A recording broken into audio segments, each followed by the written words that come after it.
This is the NHL Open featuring Fortnite. Now, I'm not the only voice that you're going to be listening to today. I've got two beautiful faces and voices that will be joining me on today's broadcast. I've got Nick A30, a familiar one within the Fortnite scene, as we can attempt to do some virtual fist bumps. Of course, we've also got Zach Hyman, who is one of the co-creators here for the NHL Open featuring Fortnite. Gentlemen, how are we doing this afternoon? Beautiful day to be casting some Fortnite and to see what these NHL players can do. It's going to be a good day. Well, let's go ahead and take a look at the format that we will be seeing today. It will be 4 matches total, of course, with all of our teams. It is a trios format. Each of those teams will have 3 different NHL players, 4 matches, as I mentioned. It will be on patch 12.5 with competitive settings, though it will be only 1 point per elimination, as well as the placement points for 1st through 12th, as you see below. Now, not only do we have that, but here are the first piece of your teams. Now, we can take a look at the second piece of the teams and rosters that we do have available. And Nick, I know that you have been diligently studying a lot of these teams. Is there any specific standout rosters that you feel like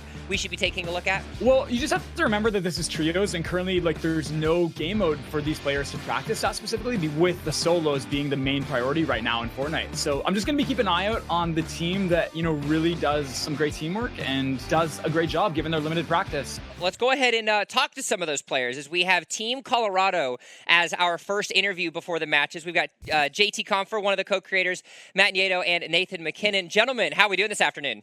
Doing good. There is a little Nova Scotia connection here. Nick is also from Nova Scotia, so you got a fan. What? Nate. I'm rooting for you, Nathan. Yep, from Halifax, Nova Scotia. I know you're from Cole Harbour. Is that where you stream? You still live here? Yes, I'm actually streaming from Nova Scotia. Yep, East Coast. So been here my whole life and love it. Sweet. That's awesome. Didn't know that. If you guys do want to support me in the item shop, it is code NICK30, no spaces.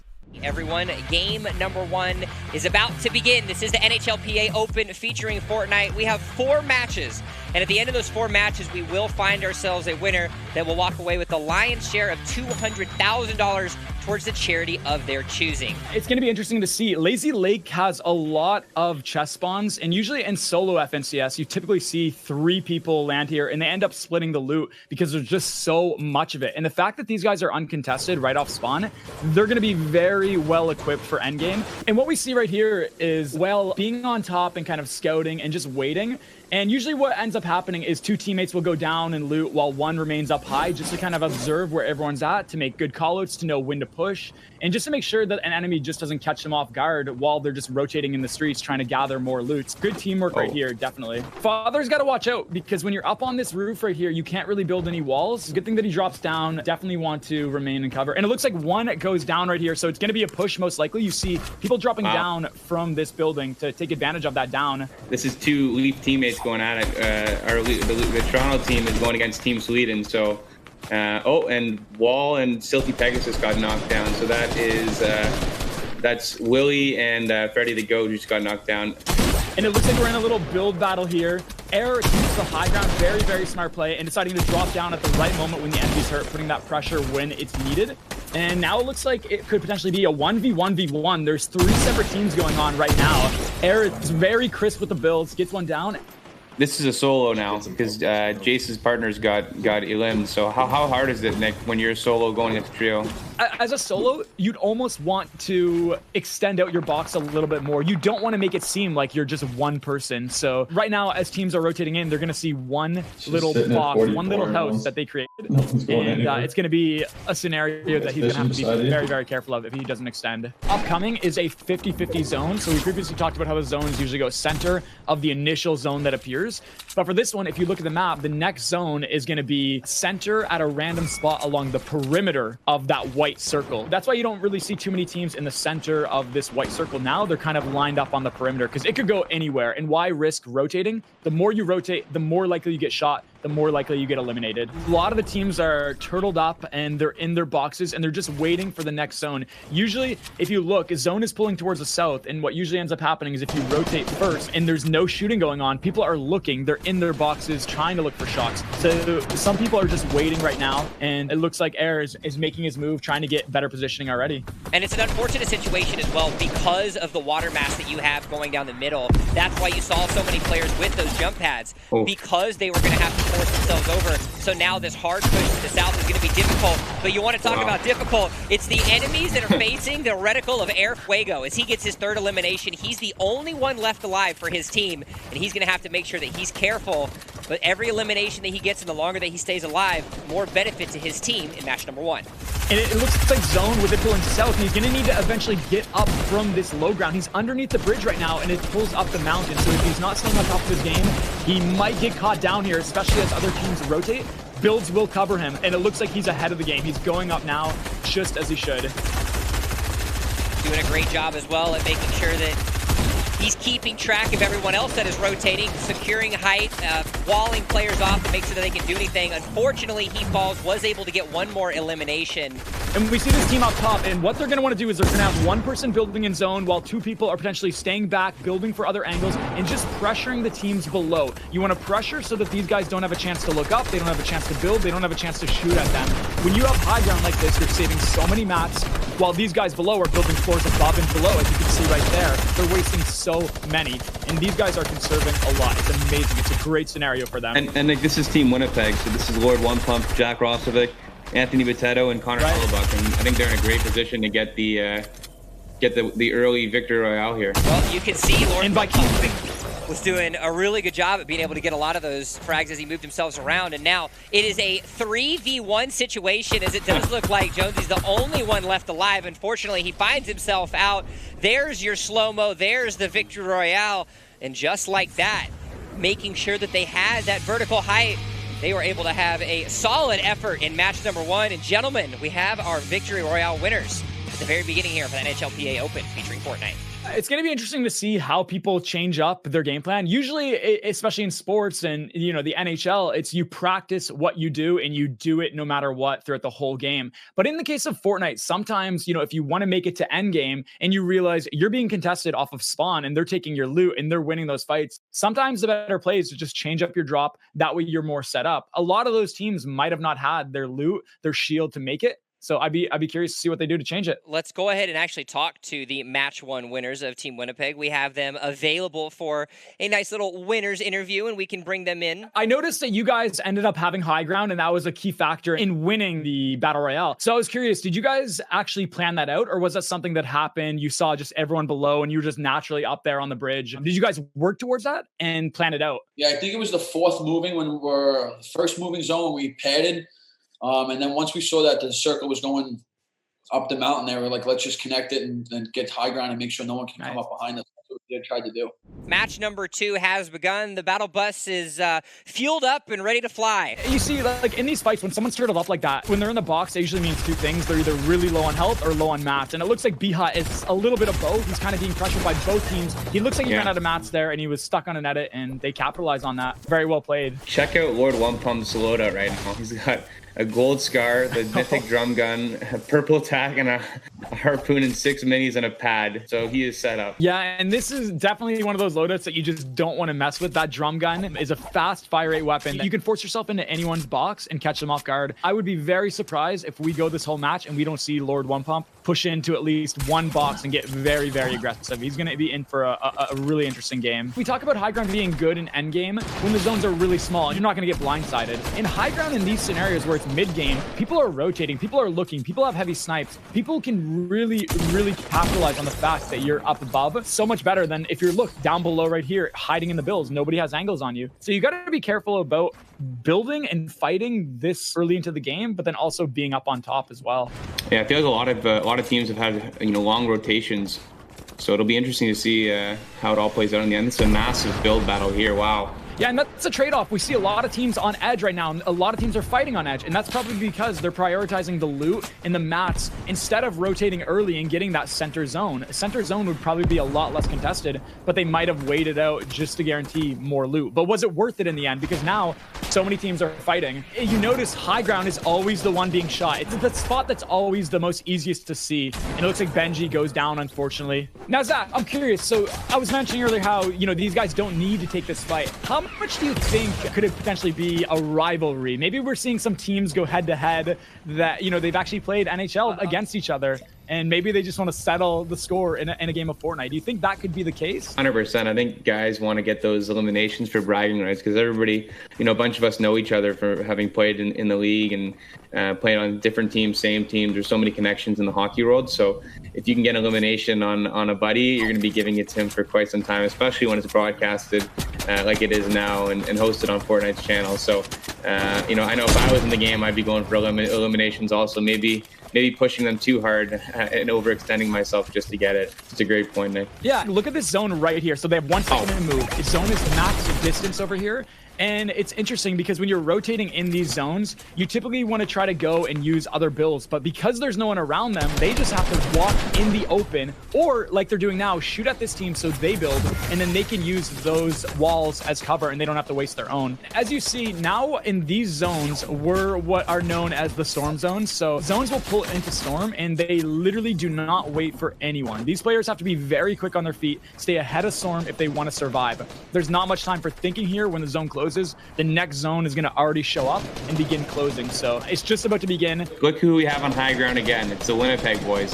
So they've claimed high ground once again, and they are set up 30 points, 2 kills, and pretty much, look at the loadout. I mean, they're in a spot to get another win here, which would be crazy. Yeah, and you see they launch because they see another structure up from the ground, so they're probably going to try to go and build, or even up on this mountain and get high ground, rather than waste all their mats to try to rotate. To this point right here, with their materials, they decide to just launch and then get high ground from right here. So they're conserving a lot of materials, and now they're ahead of zone, so they can look down and they can constantly put pressure and prevent these guys from getting high ground as well. Now you can see he is going to be the dedicated tunneler as he's going to move himself onto the metal. They have ultimate height, but now they're going to be able to potentially get some eliminations as some of these players are rotating themselves around. 24 players quickly turned to 16 as that Storm Surge has moved players across the bark, and yet again, that ultimate height for Team Winnipeg. Yeah, and you saw he went down to go connect. What you typically want to do when you're on high ground is you want to be building above someone else's build so they can't look up and just beam you, but also so you're supported. And if an enemy shoots an RPG, they're going to be connected. They're not going to fall down, take fall damage, and they're utilizing that high ground very, very well. I can see them keeping it the whole game. Yeah, and they're connecting all their structures too, like you said, Nick. So they're set up to stay on height here. I think that St. Louis team has 15 kills, but they're struggling now. Yeah, and what they want to do right now is they want to suffocate the team below. They want to build over that mountain. See how zone is pulling up above that mountain? If they can get there first and cover it over, that prevents the enemy from building up. They get stuck down there. They have to break through, waste more time. They lose health, and they're in a really bad situation. So Lord One Pump and his team are doing a really great job at maintaining this. And they know exactly the advantage that they have. They can see that it's a 3v1v1. Oh, no. And yet again, they said it in the interviews, we want to get 2 out of the 4 dubs. Well, gentlemen, you've done it. You're now 2 for 2 as Team Winnipeg yet again secures themselves a victory royale. And the name of the game was height in match number 1. Well, we're finding that as a consistent theme and a consistent strategy for them here with the match 2 victory. Surprise, the interview is ready, and you guys got to see their faces and hear their voices once. Well, let's go ahead and do it again because they have got themselves 2 in a row. I noticed that you guys have roles. I don't know if this is intentional or not, but I noticed that one person is usually building, trying to stay ahead of zone, while 2 people are looking for angles. Maybe even one's dropping down, reinforcing, the other one's looking for shots. Are these roles assigned before the match starts, or is it just kind of something that happens just in the flow of the match? Yeah, Bitsy's keyboard, mouse, and we're on controller, so we're just trying to take advantage of the L2. We do now, here after match number 2, have the updated tournament standings available for you. So we'll pull that graphic up and see exactly where it is. Of course, we've got Team Winnipeg at a nice little 45, but despite having 2 victory royales, the lack of eliminations has then allowed Team St. Louis to have 35 points. They're only 10 points behind, gentlemen, with Team Pittsburgh, Anaheim, and Sweden following them up to round out that top 5. Yeah, definitely really happy to see Team Winnipeg, me being from Canada and everything. We love to see that. Representing really well. You just got to remember at the end of the day, no matter where you place, it's for charity. It's for a great cause, so can't complain there. Yeah, and you see a lot of people kind of scored really, really close to each other. I mean, it only takes 1 game. And that's a big thing about keeping your mental fortitude up. If you're psyching yourself out and you're saying, we're not going to win, we already died twice, you're going to be in a bad situation, but it's still possible to win. It's time to get ourselves started. The first half is completed. Team Winnipeg is in the lead. St. Louis, though, only 10 points behind. Of course, 45 to 35 respectively. It's time to get ourselves underway. The battle bus is fully recharged and ready to get to sailing back across the island. Gentlemen, let's get ourselves into match number 3. Looks like it's a 2v2 now. D-Tony up on high ground, just kind of scouting out. But with all these buildings in between, it's really hard to utilize that high ground. Maybe not even worth it. He is potentially wasting time here that he could be farming up materials or gathering shields, gathering loot, but just trying to play it safe, of course. And this is Tampa in Columbus, and that's Eric Robinson of Columbus taking out Wedgwood of Tampa. So big limbs there from Columbus to knock out Tampa there. Yeah, cleared them out. And then this is a potential rotation into the grotto. What a lot of teams will do is instead of landing directly in the grotto and grabbing that mythic minigun and fighting like 3 other teams, they'll go somewhere like retail row and then they'll rotate on in. So if these guys are looking to get a really good advantage, they might decide to rotate there. Yeah, how important is it to finish off those early fights, Nick? Because you need to rotate, you need to get mats and all those things, right? Yeah, I mean, that's why you see a lot of players in FNCS. What they'll do is they'll just land somewhere and they'll share the loot. You know, they'll see an enemy, they might take a couple tags, but they don't overcommit, because by overcommitting, they're throwing both of their games. They're both not going to make it into end game, and if they do, they're not going to be well equipped. So it's like a mutual respect factor where you just don't take the shot because you know that it's gonna ruin both of you guys, right? Yeah, exactly. And this is Florida against Carolina here, Nick. Yeah, that was definitely a quick wipe up here, and they got their shield, they got their siphon, which is getting that health per kill. They're definitely in a good scenario here. And as we talked about earlier, like rotating in areas like here is usually, you know, a pretty dangerous scenario. There's mountains to his left, to his right. But if you rotate early and the zone hasn't even closed yet, again, people are still in their points of interest. They're in Pleasant Park, they're in Risky Reels, they're still looting. So you can come down here if you have a rotation that's quick. It's kind of before the storm even closes. So you can tell that Louis is experienced here. He's done this before. He knows what he's doing. Now we have JT Comfort, Nate McKinnon, and Matt Nieto, but the Dallas team's going to rotate with a launch pad. Yeah, a lot of teams will consider that a waste, but hey, if you end up surviving, technically it's not a waste. Better than dying or getting eliminated with a launch pad. And they're kind of set up here. They're trying to hold this team as well. And this is the Colorado team that's in 5th place currently. Or I think they're in 5th. So this is this is a big game for them. Look how many people are outside of the zone right now. There's going to be tons of rotations that are going to have to happen within the next, 45 seconds before the storm starts moving. Yeah, and when you're in this scenario, notice how no one's shooting. No one's doing anything. They're just waiting. So the moment that you drop and decide to rotate, all these people who are waiting and looking are going to laser you and just focus on you. You're in trouble. So that's why they're just waiting right now and they're not making a move. They don't want to be that first initial burst of fire that everyone on the map starts looking towards. So endgame, Nick, you build with brick and metal primarily?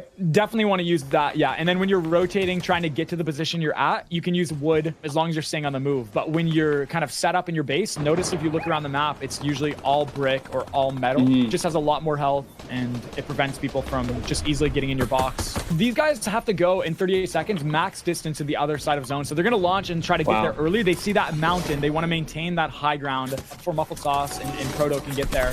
They chunk a little bit of storm. Same strategy as last time. It seems to be quite the move, eh? They know what they're doing. It's the move, and you said it before, right? They go into the storm, take a little chunk of damage, but they get their positioning, and that's what matters with this high ground. It's pretty dominant right now. And look at the loot on Lord One Pump again. Like, that's the loot that you get coming out of the agency.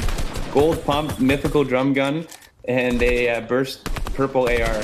Pretty impressive. Yep, and now their whole thing right now that they need to do is just constantly put pressure on teams below them, make sure that they can't build up, and just make it so they can't think, they can't do anything except just sit where they're at. They also have to be careful, though, because he is kind of exposed just from a third party, and you got to wonder, where is that grapple gun? The grapple gun could be a game changer here. They have to watch out for it, even with height. And we have 25 guys left, 9 teams. So it's going to be an interesting finish for sure. I don't know if they have another pad, so we'll see how they rotate from high, but I guess they have tons of mats still, like you said, Nick. Jace is down in the storm, and so is Halifax. So Winnipeg's down to 2 guys, and Tony B goes down too. So now Winnipeg only has Lord One Pump, so they might not get this three-peat. Yeah, that high ground was very hard to maintain, as we kind of saw. Lord One Pump actually settles for low ground now because he realizes, I mean, he's kind of by himself. He's split. And it looks like this team could potentially have height, and they can definitely dictate the fight now. This is where things are going to get to start to be messy because there's not a lot of surface area. The real estate is essentially taken, and nothing is for sale. As now we see DSP having to go in a piece of build battle. Lord One Pump tries again to get himself onto the height, but unfortunately isn't able to do just that. And now here's the build battle as we're going to see as DSP, Benji, and Walsey trying to keep themselves up above the rest of these teams. Zone is pulling towards other structures that's currently in the storm. If a team has a launch pad, they could go towards that, connect, and then take high ground in the storm. But it looks like Benji and his team is way too quick, and they kind of capitalize on the fact. And Lord One Pump goes down, Nick. Lord One Pump goes down, so Winnipeg will not get the repeat. That's Nieto from Colorado taking him out there. And they're in. St. Louis guys are the two St. Louis guys are still going, and so is Pittsburgh, who's in third. So this is some massive points that they can make up here. You said this a little bit earlier, Nick, and all it takes is one game, and even the best players can find themselves having a little bit of a difficult situation. That's exactly what's popping off right now. Is you can see on the mini-map that tiny sliver of Storm is going to be left available as we do see that rotation. 25 seconds, it's consistent rotations, and as we can see, Benji and DSP considerably keeping themselves in solid position here with height advantage. This is Pittsburgh and St. Louis, and St. Louis is the Vivid, Rousey, and Dunn. That's Kairu and Dunn have been alive playing 2v3 for pretty much the whole game here. And they're in second, and Pittsburgh's in third, and it's going to be a big finish here with Zach Aston Reese here. Oh, man. Oh no, and actually Aston Reese ends up winning that 1v1 in the box, so he's going to actually still be alive. Unfortunately, he ends up falling to Vince Dunn, who also picks up a kill onto DSP. There's now 4 players left alive. Floor ends up taking too much fall damage, which is going to mean the Vivid Boys and Vince Dunn are going to walk away with the Victory Royale. And we talked a little bit earlier, the rotations and the success that they were able to have. And with St. Louis securing themselves a victory, it will all but give them a first place. So eliminations keeping them in, but at the end of the day, the Victory Royale was exactly what it was. You said not to sleep on them, Zach, and well, you know what? They're wide awake. All right, well, let's go ahead and take a look at the masters of aggression themselves. We've got our interviews with Team St. Louis.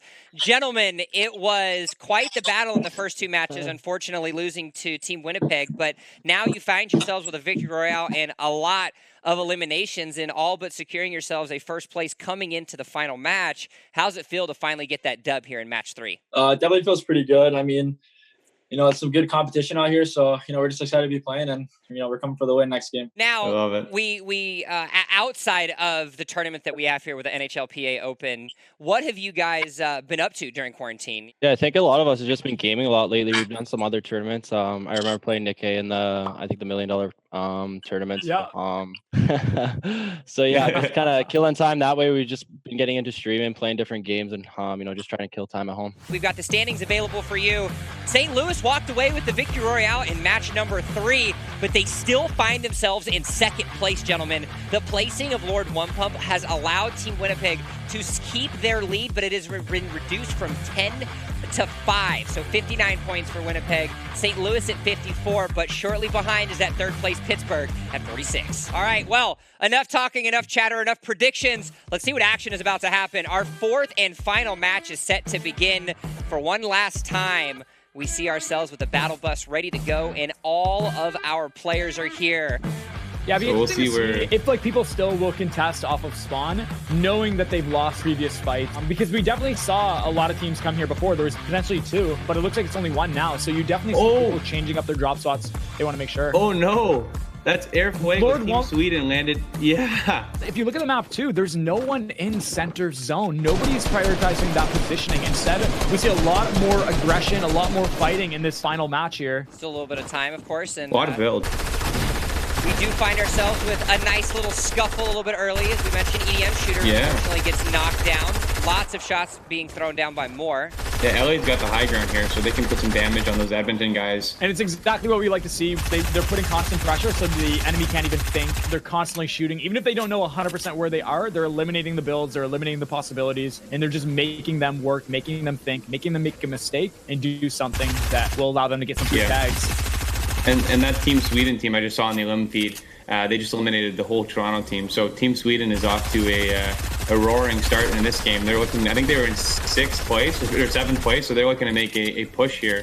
I think they have 5 elims already, so big start for those guys. Yeah, and it looks like Moore is going to actually disengage. Are they calling a disengage here? They had height, but I don't think they want to risk it. I think they want to make sure that they get placement since it is much more prioritized. A lot more teams actually disengaging lately. They want to make sure probably they get that end game in. The last game, everybody's trying to get those extra points. So yeah, this is the LA team. I think they might hold these Edmonton guys in the storm and just hold them here. Yeah, the only problem with this is if they end up fighting here and they end up building, they're guaranteeing a fight. They can't back out of this. They're all going to be in storm. If more actually kept on rotating, they both would have been good, but now they're kind of left in this scenario where they could get third-partied. They could potentially even die in storm. They're committing on it at 100% here. I don't see a disengage happening right now. Yeah, and the storm looks pretty far too, so they're gonna have to make their way pretty soon. They have to worry about a lot, and that's the thing about basing up on the edge of the zone. You risk getting sniped, headshotted, and now the tides have turned. We see his teammates are really low as well. Teams are pushing up. It's a bad scenario for them. And that's that Team Sweden again. Team Sweden is playing aggressive in this game. They have 5 eliminations and they just have a knock, and they could be going for 2 more here. So we could see an 8 elimination early game right here. And they got another knock. So wow, this is a big game for Team Sweden. So it's a 3v1, Nick. What do you do here in this situation? Are they going to be pressing from all sides? It all would depend, I would say, on his inventory. I mean, if he has heals and like a med kit, maybe even go in storm, maybe try to disengage, just find an angle. You definitely don't want to be fighting in a 1v3 scenario. And he actually picked up his teammate, so 2v3 right now. And it looks like they're disengaging, so this is a really good scenario for them. A lot of battles. Oh, another. Oh, look at this. And they're taking shots again. So Team Sweden's re-engaging, I guess. And mind you, 10 seconds until the storm closes. They're going to be in storm here. He has 3 medkits, but can he get it off when there's 3 people pressuring him? Oh, no. He realizes he can't, so he's trying to launch. Yeah. The block launch pad. Oh, God. Very high up. Wasting a lot of mats, not a lot of materials. And he ends up getting it down. This is going to be crucial for a refresh on materials, for health. You got to remember that there's siphon. Each kill will get him 50 health for storm, so he can stay a little bit longer in here and pressure as much as he wants. So he's putting that pressure. He's at 15 HP. This was a 2v3, and the 2v3 is turning into oh my gosh, a 1v1 now. Here comes that right side peek. Utilizing the camera angle very efficiently here. Tries to make an edit. Sneak up on the enemy, breaking through. What a team wipe. Wow. On that so well. What a great job. That's unbelievable. That's a full team wipe of Team Sweden, who are having a game. We saw really good movement from Moore there. He didn't just keep on peeking from that right angle that he had. He actually ended up going through the builds and finding a different angle to pop out from to catch that enemy off guard. It was really, really well done there. Oh, he got his teammate just in time. I wonder how far this rotation is. They must have a launch pad here, you think? Yeah, they definitely are going to launch here. Have a launch. And they have 2 medkits, so they're definitely going to survive. The only problem is when they get in zone is they're going to be another team holding them. And as you see, like in these scenarios where they're turtled up underneath, as you get more and more advanced into these battles, these players will start placing like all the possible structures they can in that area, like walls, ramps, floors, pyramids. So if an enemy were to move in that direction, they have that structure already, and the enemy's blocked off, and then they could eventually edit a window and eliminate them. It's called piece control. So you're just basically wow. And that might be the mythic minigun, is that? Yeah, that looks like that he got shredded from behind there. It's a third party with a minigun, so that's no fun. So that's a Colorado team just got eliminated. Yeah, we talked about making sure that you're covered, especially fighting this late into the zone with so many people congested in such a small area. You need to make sure your back is covered before you go replacing a wall in the open. Otherwise, you could pay the price on teams rotating in. And this is the Carolina team. They're at 21 points. I think that the 5th place marker before this game started was 25, so they're not out of the money whatsoever. They could make a push here if they have a good placement here. And if you look at the map right now, look at all those teams who are down below at that factory and look where zone ends up. If they don't work their way up right now and kind of get to the mid ground or even up on top of that dam or somewhere near there, they're going to be in a bad position for the next zone, because the next zone could pull towards the water, towards the east. And then if they're already at the bottom, there's no way they make it up that high elevation in the span of like 5 seconds. They need to be thinking ahead of the game and predicting where the zone could potentially go. Yeah, 100%. I mean, you see so many guys flying in right now, so it's really becoming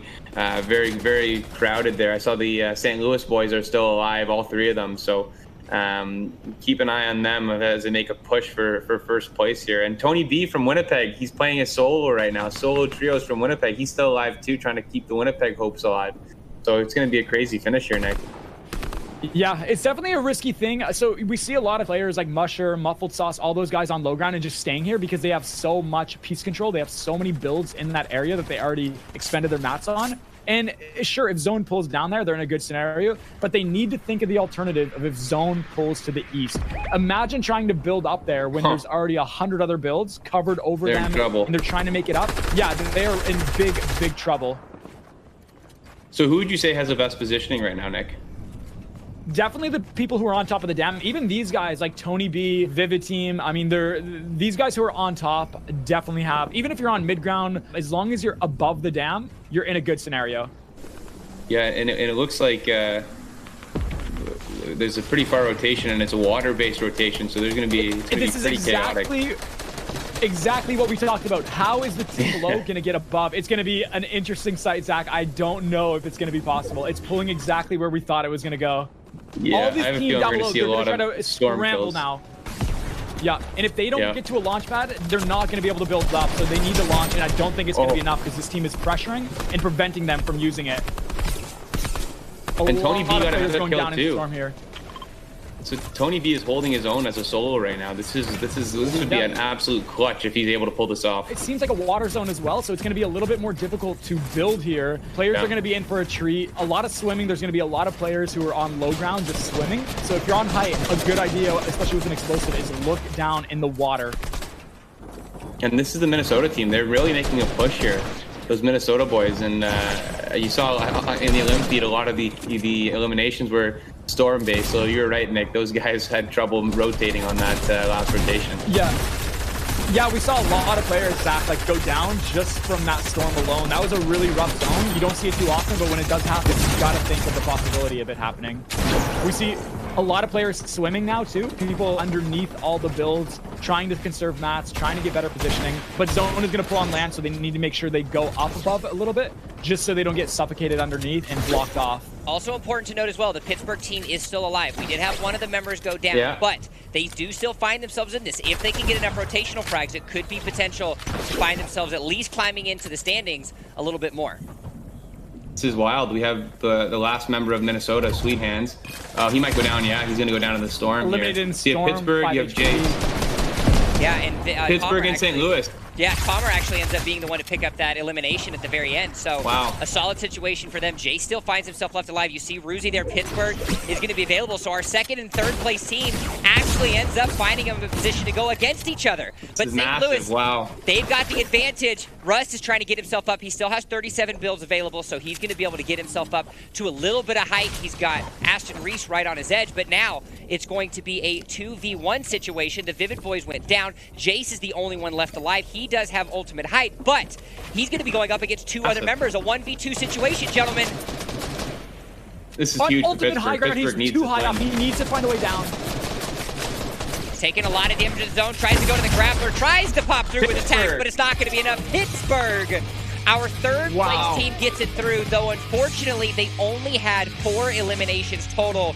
Not sure if that's enough to be able to put them at the #1 spot, but we now, our top 3 teams have won at least one of our 4 matches. Of course, Winnipeg getting the first 2. And you wanted a photo finish, Zach, in the effort that you and JT put together not too long ago. Well, my friend, it looks like you got it. This is wild. I really don't know who won. It's crazy. There's no clear-cut winner. So it's going to be really interesting to see those final standings. It's the moment we've all been waiting for. We got to see a lot of action. Pittsburgh, St. Louis, Winnipeg, but who's going to walk away with the $100,000 charity? It's going to be St. Louis, gentlemen, with the 10-point turnaround in that final match number 4. St. Louis picks up the first place, Pittsburgh in second, and Winnipeg, despite holding the lead in the first 3 matches, fall down to third, with Minnesota and PB&J rounding out the top 5. And for those at home, first place gets $100,000 for charity. Second place gets $50,000. Third is $25,000. Fourth is $15,000, and fifth is $10,000. So quite a bit amount of money for a great cause on a Monday. Can't really complain about that. Great times all around. Well, let's go ahead and take a look at the masters of consistency themselves. Our second place, we have Team Pittsburgh available. Consistency, gentlemen, was certainly the name of the game for all 3 of you, and you have secured yourself $50,000 towards charity and second place at the NHLPA Open featuring Fortnite. How's everybody feeling after those 4 matches? Yeah, that was awesome. I wanted to say so I've been quarantined up with Brian Rust, and we do our workouts in the morning, and we usually throw Nick on the big screen and watch his streams while we're working out. So yeah, we're pretty big fans. Look at that. Thank you. I appreciate that. That means a lot. Yeah, dude, of course. Zach, any last and final words, Mr. Co-creator, to our second place victors? No, just a big thank you for coming on, guys, and congrats. You guys were awesome. So appreciate it. Gentlemen, thank you guys so much again for coming on the interview. Thanks for playing in today's NHLPA Open, and enjoy what left of isolation we have, and hopefully we'll see you guys back on the ice soon. Well, there you go, Nick. You've got some Fortnite fans there. Nick, that caught me off guard. Nick, I didn't expect it, man. I'm honored. Hockey players love Nick A. Hockey players love Nick A. All right, well, let's go ahead and talk to him. The victors themselves, Team St. Louis, found themselves in a stunning position and a first-place victory. We've got all three of them here. Gentlemen, you came away with the dub. How's it feel? It feels pretty good, obviously. I mean, it was our end goal, and, we played it slow last game. We played it patient, and it paid off. Yeah, I think we just all had different strengths in the game, especially that last one. I think Ruzi did a good job building, and me and Tom were getting a couple guys out of the air trying to launch towards the zone. So, it's kind of just a little bit of everything from everyone, and getting those extra kills definitely made a big impact at the end. Congratulations to you guys again. $100,000 to charity, but more importantly, the winners of the first ever NHLPA Open featuring Fortnite. Enjoy the rest of your week, gentlemen, and stay safe. What about you, Nick? Any initial thoughts or final thoughts, rather, on your experience today? Yeah, it's super important what they said about it's just about having fun. When we're under pressure, when we're stressed out, I mean, it's hard to think straight and it's hard to play your game. When you're having fun, you're kind of more laid back and you can think a lot better and perform and play. And at the end of the day, it's all about having fun. I mean, it's for charity, so I think we definitely had a good time. Hopefully everyone watching the streams had a great time today. And just thank you guys for having me. It was a blast, and I'm really glad to be a part of it.